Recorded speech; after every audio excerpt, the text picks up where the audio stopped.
فتنہ قادیانیت یہ اس کے تعلق سے کچھ فرمائیں۔ دیکھیے اس میں بہت ساری کہانیاں اس کے اندر موجود ہیں، یعنی جو حقائق ہیں اس میں ایک تو یہ بھی ہے کہ جو مرزا غلام احمد کی جو ہسٹری ہے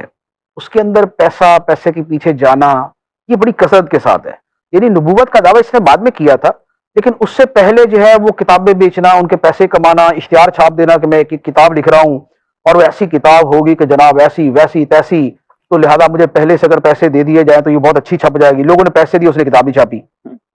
تو ایک تو جو مال کا معاملہ تھا اس کے ساتھ، یہ اس کے یوں کہہ لے کہ حب مال جو ہے اس نے بھی اس کو تباہ کرنے کے اندر کردار ادا کیا، اور اسی وجہ سے جب اس نے یہ دعویٰ کر دیا تو اس کے بعد تو پھر جو اس کے ماننے والے تھے اور انہوں نے اس کو جیسے رکھا وہ آپ سمجھ سکتے ہیں کہ جناب کسی کو نبی مان لیا تو اب اس کے بعد اس کے لیے کیا کیا نہیں کریں گے وہ۔ تو اب یہ جو اس کا وہ مالی معاملہ تھا وہ بڑا یعنی اس کے اعتبار سے بڑے شاندار طریقے سے حل ہو گیا۔ ایک تو یہ ہوا۔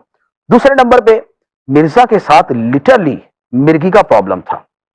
اس کو دورے پڑتے تھے، اور یہ خود اس کے جو ماننے والے ہیں انہوں نے اس کی حالات زندگی کے اندر یہ بات لکھی ہوئی ہے کہ حضرت جی کو جو ہے وہ دورہ پڑا، اور اب وہ جو دورے پڑتے تھے تو پھر جو اس کے اثرات اور جو چیزیں ہوتی ہیں وہ ساری کی ساری اس پہ واقع ہو گئیں۔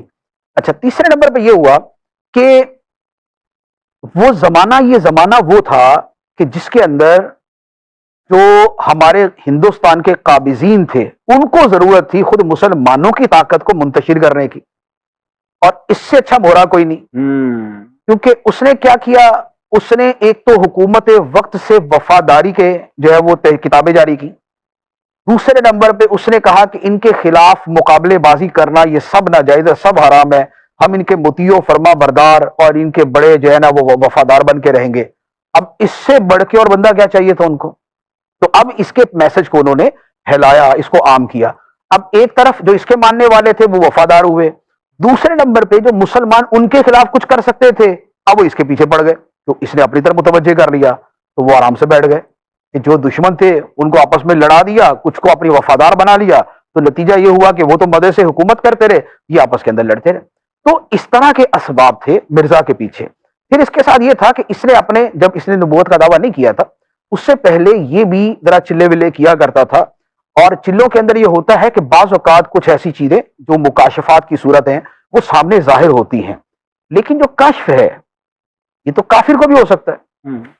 کشف حقانیت کی دلیل نہیں ہے۔ یہ تو بڑی واضح سی جو ہے وہ ہمارا اسلامی عقیدہ ہے کہ یہ بھوک کی شدت اور مراقبات کی کثرت اور اوراد و وظائف کی جو ہے نا وہ کثرت کی وجہ سے بہت ساری چیزیں حاصل ہو جاتی ہیں۔ تو یہ چونکہ اس طرح کے چلے کیا کرتا تھا، ایک طرف وہ مراق مرگی کا مسئلہ، اس کی وجہ سے دماغ آلریڈی ان چیزوں کے لیے تیار تھا، ادھر جو اس کے چلے تھے اس نے اس کو ساتھ جوڑ دیا، تو اب نتیجہ یہ ہوا کہ اس کو کچھ نہ کچھ کو رنگ برنگی چیزیں نظر آئیں اور اس نے اس کو جمع کر کے پھر ایک نبوت کی اپنی بلڈنگ جو ہے وہ تعمیر کر لی۔ تو یہ اس کا میٹر ہوا۔